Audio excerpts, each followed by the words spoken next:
Romania border तक पहुंचा। Romania में एंट्री लेने के बाद वहां से हमें एयर इंडिया के द्वारा इवैक्यूएट किया गया। भारत सरकार वहां पे सारी अरेंजमेंट की थी। इंडियन एम्बेसी खाने पीने और रहने की भी सुविधा प्रोवाइड की।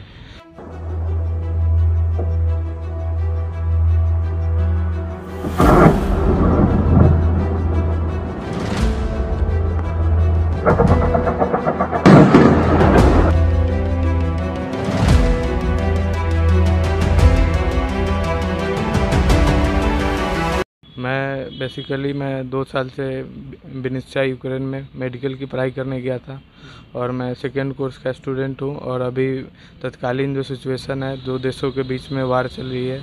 जैसा सब लोग जानते हैं, रसिया और यूक्रेन के बीच में, ये 2 देशों के बीच में नहीं बल्कि ये विश्व युद्ध बन चुका है, क्योंकि कई देशों इसमें इन्वॉल्व हो चुके हैं।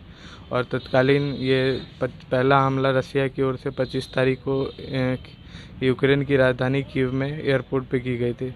उसके बाद से युद्ध शुरू हो गया है और यूक्रेन में तत्कालीन हालात सही नहीं है, दिन पर दिन बिगड़ते जा रहे हैं।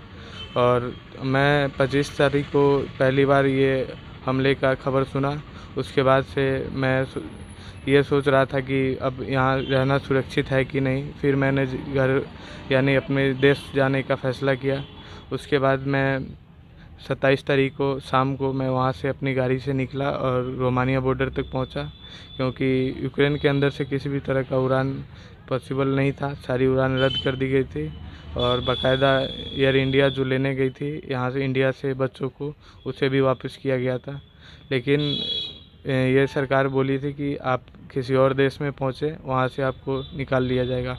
तो मैं वहाँ विनित्सा से निकल के और रोमानिया बॉर्डर तक पहुँचा। रोमानिया में एंट्री लेने के बाद वहाँ से हमें एयर इंडिया के द्वारा इवैक्यूएट किया गया। भारत सरकार वहाँ पे सारी अरेंजमेंट की थी। इंडियन एम्बेसी खाने पीने और रहने की भी सुविधा प्रोवाइड की। और वहाँ से हमें बेसिकली रोमानिया से मुंबई आज सुबह, यानी आज गुरुवार सुबह हमें मुंबई लाया गया। फिर वहाँ से पटना, और पटना से मैं अभी घर पे आ चुका हूँ। आपको जो सहायता मिली सरकार से, वैसे आप क्या कुछ संदेश देना चाहते हैं आप अपने घर पे पहुँचे? सहायता सरकार ने अच्छी किया, लेकिन हमारे बहुत सारे मित्र और दोस्त लोग और साथ पढ़ने वाले साथी अभी भी बॉर्डर के उस पार फंसे हैं। मैं गवर्नमेंट से रिक्वेस्ट करूंगा कि उन सभी बच्चों को भी सही सलामत घर पहुंचाया जाए। और ये हो सकता है कि आप एक ज़िंदगी बचा लीजिए, वो ज़िंदगी पता नहीं ज़िंदगी में कितने ज़िंदगी में बचाइए। क्या अपना शुभ क्या नाम है? मेरा आनंद मोहन।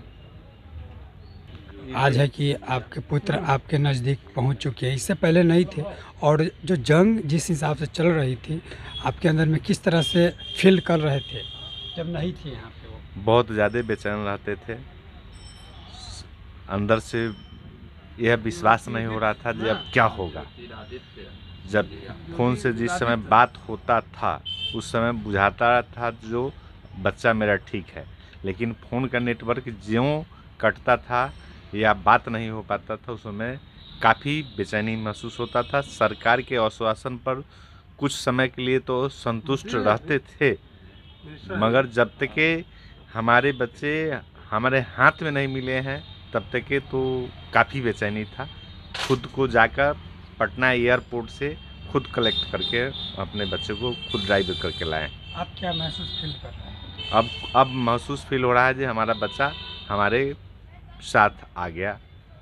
आपके पुत्र से यह जानकारी मिल रहा है कि इनका और भी साथी मित्र जो है वहाँ फंसे हुए हैं। सरकार से रिक्वेस्ट है, सारे बच्चे को, एक एक बच्चे को ढूंढ कर अपना फौज भेज के सारे बच्चे को इंडिया वापस ले लिया जाए।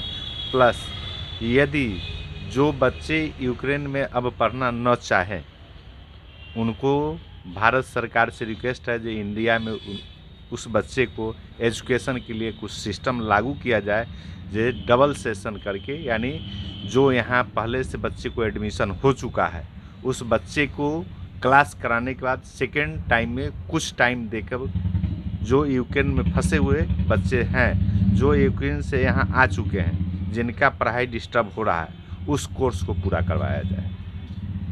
क्या अपना नाम है? वशिष्ठ कुमार।